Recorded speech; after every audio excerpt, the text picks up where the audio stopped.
I'm looking forward to one of the most beautiful stretches of road today through Bryce Canyon country.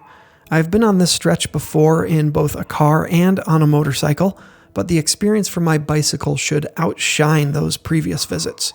Even outside of the national park entrance gate, there are hoodoos, amazing rock formations, and beautiful colors.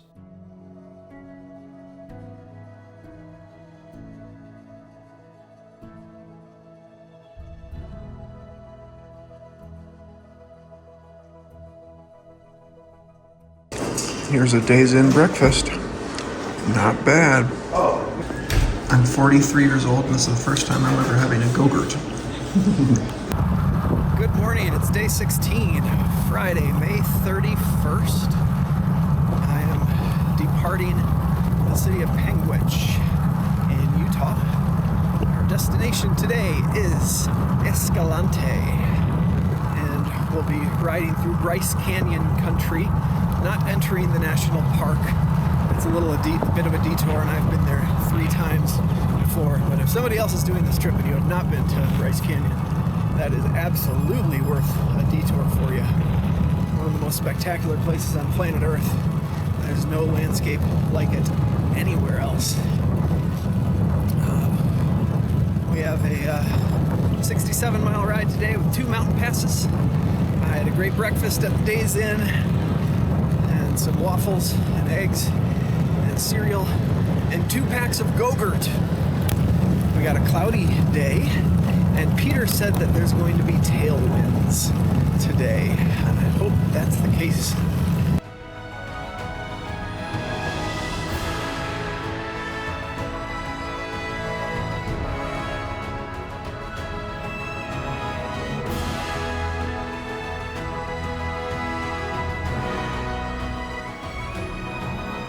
Yep, it's gonna be a pretty one today.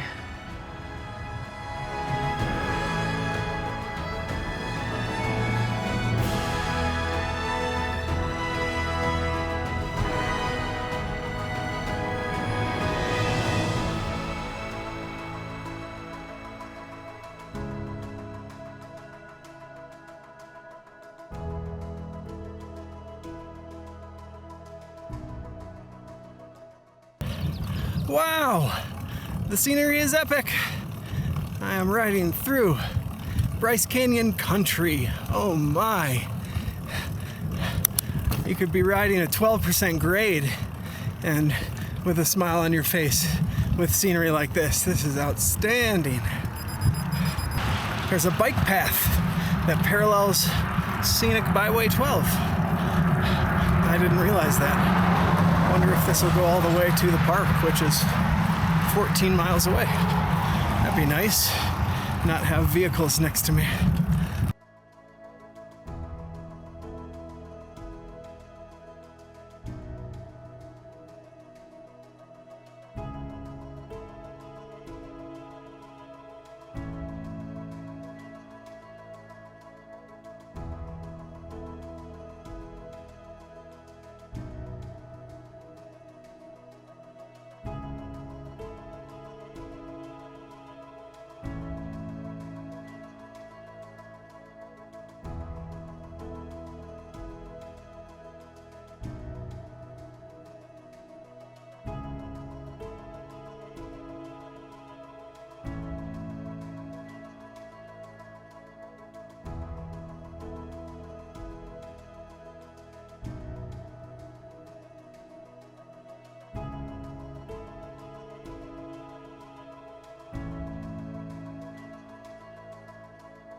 While I'm on the safety of the bike path, I thought I'd finish my thoughts about cars honking at me that I started yesterday.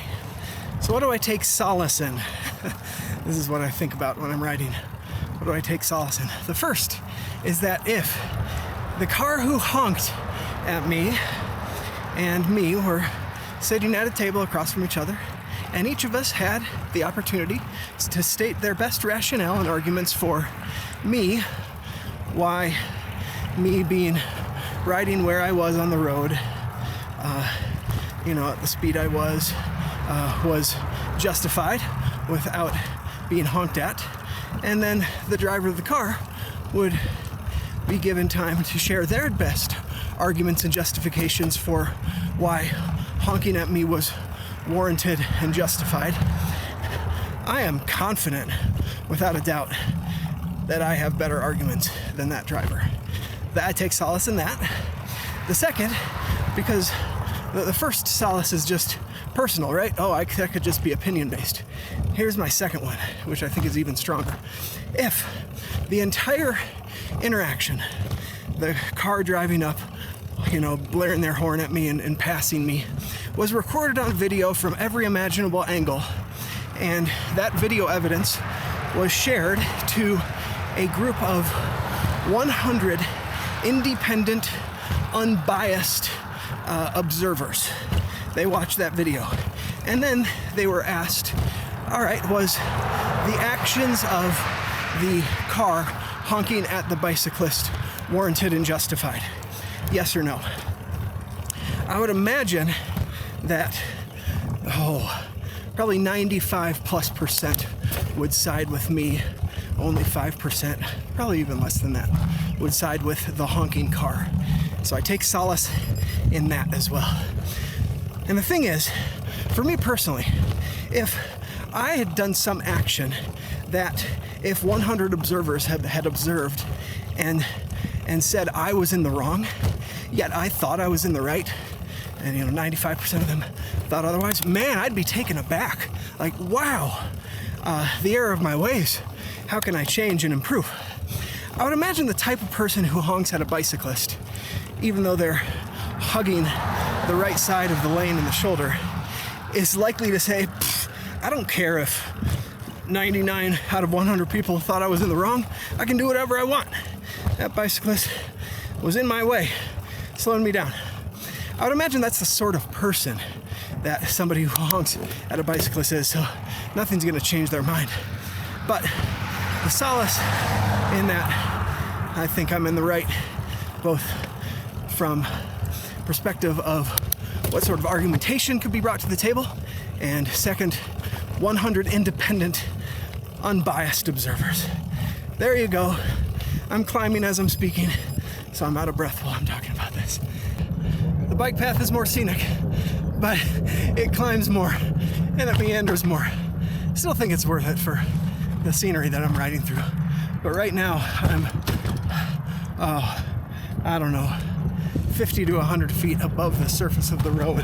Had I stayed on the road, I wouldn't have had to do these bonus 100 feet of climbing.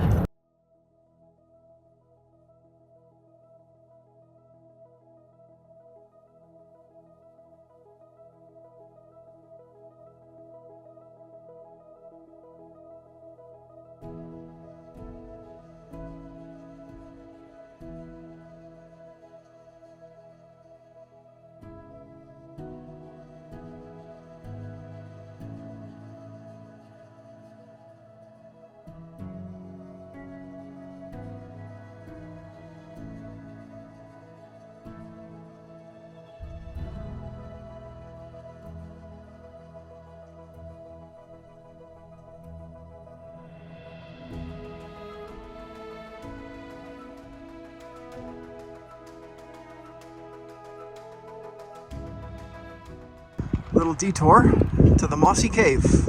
See if that's worth it.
Four Non Blondes was a one-hit wonder band from the 90s. Their hit was What's Up, and you couldn't go a day listening to the radio without hearing it back then. I learned that their drummer, Wanda Day, is buried in the cemetery here in Tropic, Utah.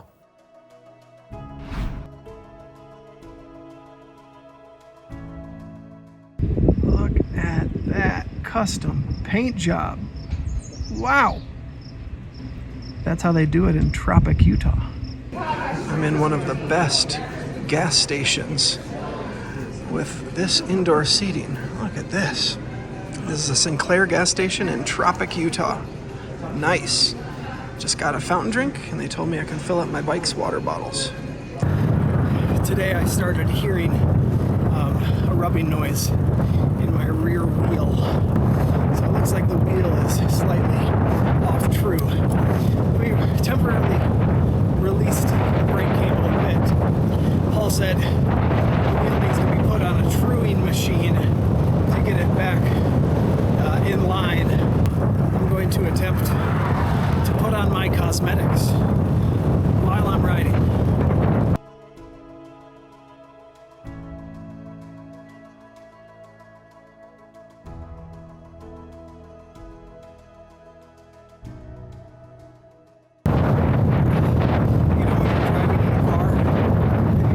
Skunk in the road.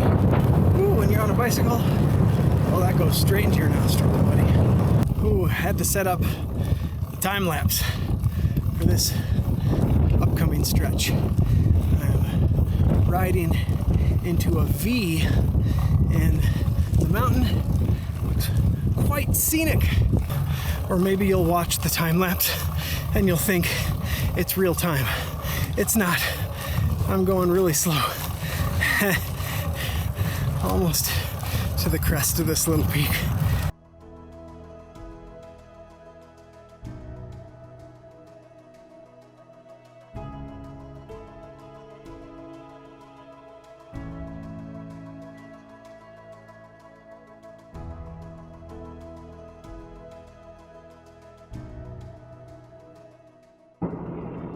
I'm stopped at another one-lane only construction zone and just missed the green.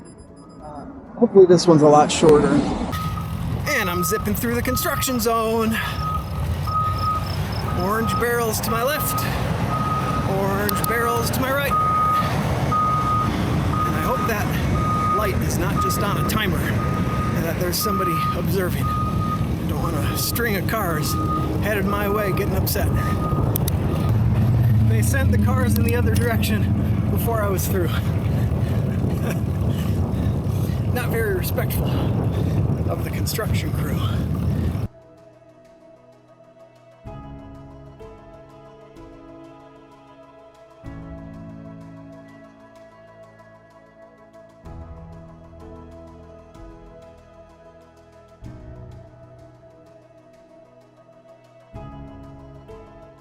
Henryville, Utah is 99.37% white. Hashtag Henryville so white. Here begins a 13-mile climb. The second and last of the day. And then a descent into Escalante.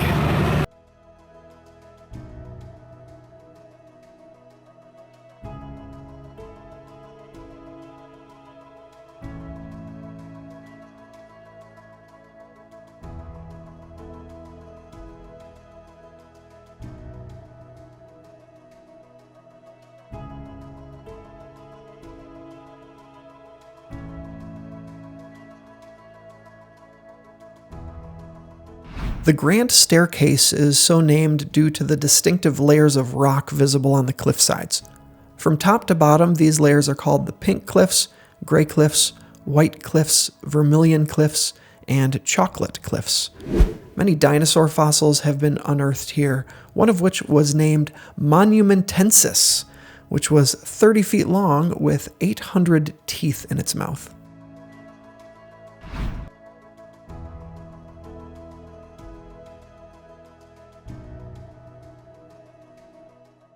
Here we have another single-lane construction zone. It's a short one. Oh, and here come the cars. You can only go so fast exiting a construction zone on an 8% grade. Please don't send the cars coming from the other direction. Please, please.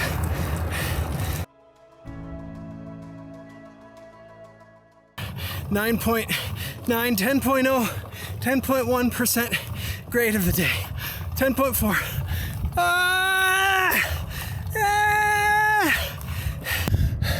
It got up to 13.4% grade. Wow. Last ascent of the day.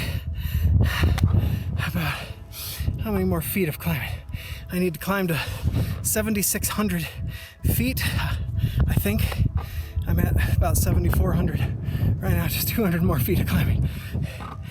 He kept it steep here at the top. And there it is. We did it.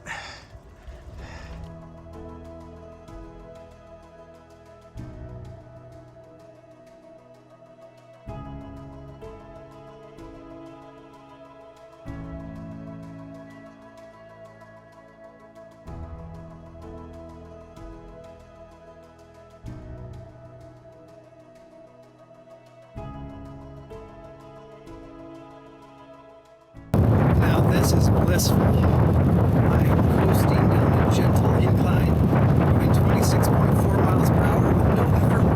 The sun is behind a big cloud. I got no sun beating on me. It's 80 degrees outside. This is nice. We're gonna count how many times in the 18-mile long descent into, where am I going? Into Escalante. To go down into first gear. So far, I've gone 5 miles and have not come close to needing a first gear. Keep it that way. Remember in the end of Star Wars Episode 4, when the torpedo goes right into the, exhaust pipe of the Death Star? Such great accuracy. That was the same accuracy that a fly just used to insert itself into my right nostril. It didn't touch the rim or anything, just directly in there. It went in deep. It's still there.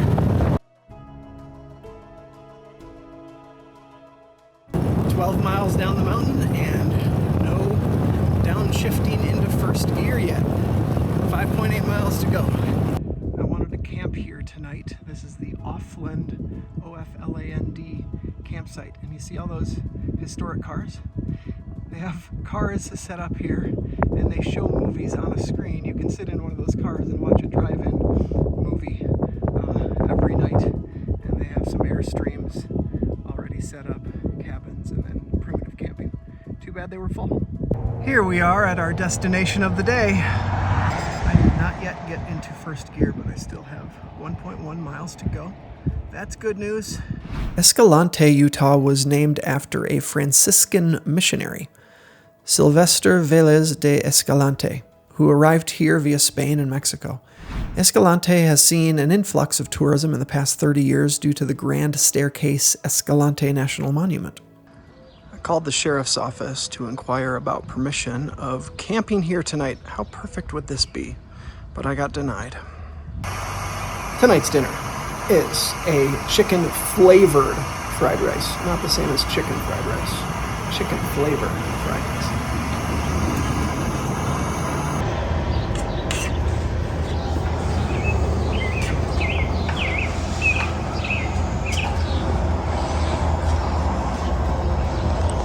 Rebels.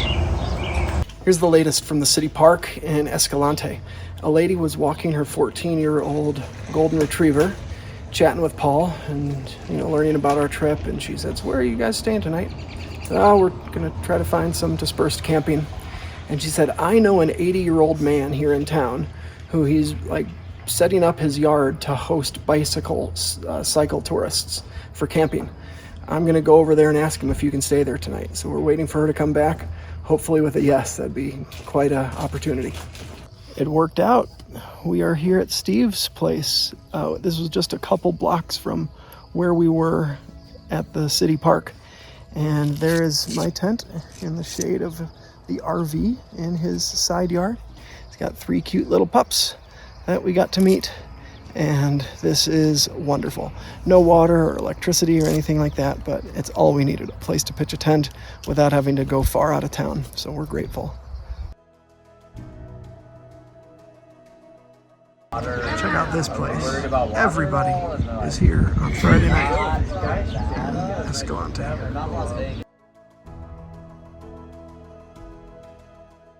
Today's daily recap comes from Nemo's drive-thru in Escalante, although I heard a lot of people pronounce it Escalante, like rhymes with anti-Escalante. Escalante. Scenery today, easily a 10. Anybody who would rate today's scenery anything but a 10 has no soul. Difficulty, 8. Road conditions were a 6. I think there was an improvement there. And then overall feeling of positivity is at a 7. Beautiful, absolutely. Rate scenery out of 10. 10. Rate Absolutely. difficulty 10. Out of 10. 8. And your overall feeling of positivity? 8. 8, okay. Peter? Oh, no, Scenery? 10, Why? because it was absolutely stunning. It was. And difficulty? 7, And your overall feeling of positivity? 9. Ooh, Peter's a positive man. That is a wild huckleberry shake, and it's excellent. Before you turn going to Torrey, has tent sites. They have little cabins. Who knows what's available at this point? So it was like 10 minutes before 7. The cabins have 2 queen beds, a table, 2 chairs.